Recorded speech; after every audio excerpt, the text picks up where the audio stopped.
Final video of the year, take 2, I suppose. How are you doing, you wonderful nerds? Scott here, and for years and years and years, I swore I would never make this video. But here I am, and I want to explain why. So in case you missed the news, my wife, Emily, and I are expecting our first child, and it's really exciting. It probably also helps to explain why my output this year has been so slow on this channel. You know, it's so funny, it wasn't until recently where I was like, man, what about this year has made it so difficult for me to make videos? My therapist was like, hey ma'am, you're expecting your first child.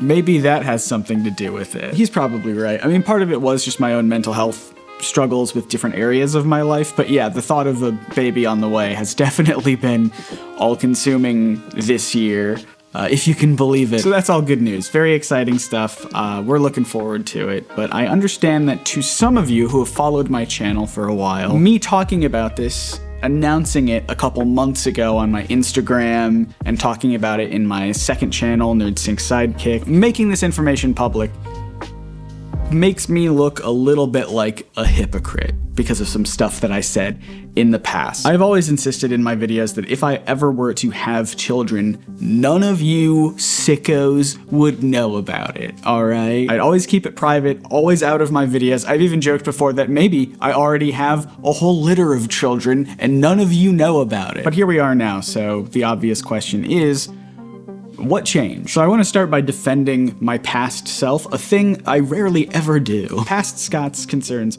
were legitimate. You know, I have an audience. Some would say I'm a public figure or a, micro celebrity or whatever you want to call it. I have an audience of people like you potentially who watch me as I make very personal essays where I'm very vulnerable with you all. Naturally, parasocial relationships are just gonna happen, right? The best thing that I can do to protect those around me, my loved ones, my family, is just to limit the amount of information that I put out there about my family. Focus my videos on just myself, my reactions, my analyses of media, just me. As it turns out, that's kind of difficult to do when you start crossing specific monumental life stage changes. Just to back it up, this whole year, I have been working on videos behind the scenes. I've been writing and researching, and I could feel myself in some instances pulling away, stopping making specific videos, stop writing, because I could tell that, I felt like I had to hide parts of myself that was starting to shift and change because I was about to become a dad. And I was talking to my friend Tristan about this. We have a podcast together. Go check it out. And I wrote down what he said because it meant a lot to me. And he sort of said, Scott, becoming a parent is going to change so much of your life. You're going to see the world completely differently. How are you, of all people, going to pretend that the biggest transformative experience of your life isn't happening?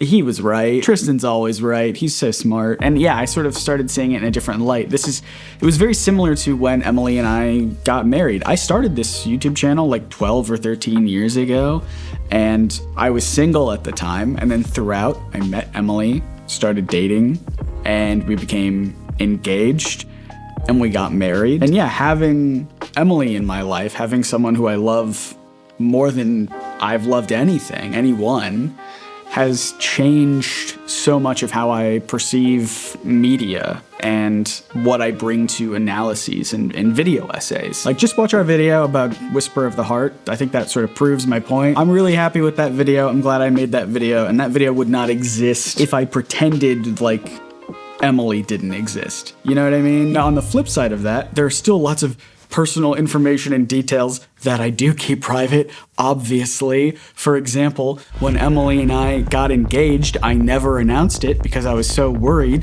that people would just search our names and find our public wedding website, find the location and the date when we were gonna get married, and then show up to our wedding unannounced like a weirdo. And for the record, someone did find our public wedding website, even though I never announced that we were getting married, and then they tweeted about it, which made us very uncomfortable for months.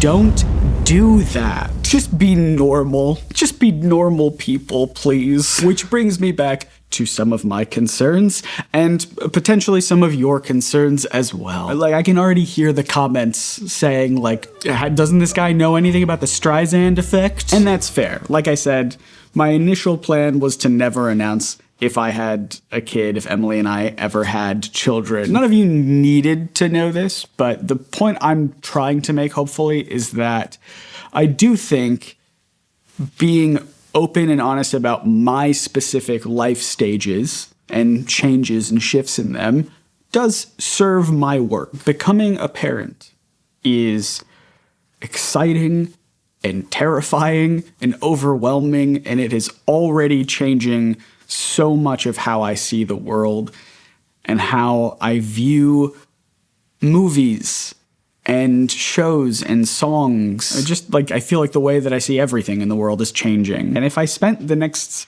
who knows how many years, pretending like this wasn't happening, I would be performing a version of myself that no longer exists. I hope that makes sense, but now I also just want to stop waxing poetic for a little bit and establish some very firm boundaries with you all. First and foremost, I'm not going to start a family vlogging channel.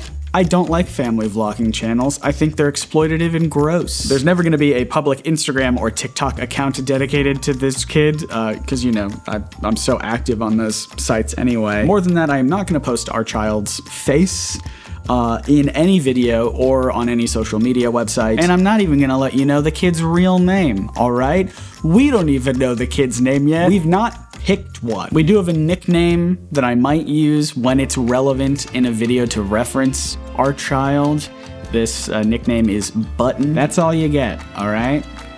Baby Button. And obviously, all of this might change whenever our child is actually old enough to understand the internet and consent to being on camera.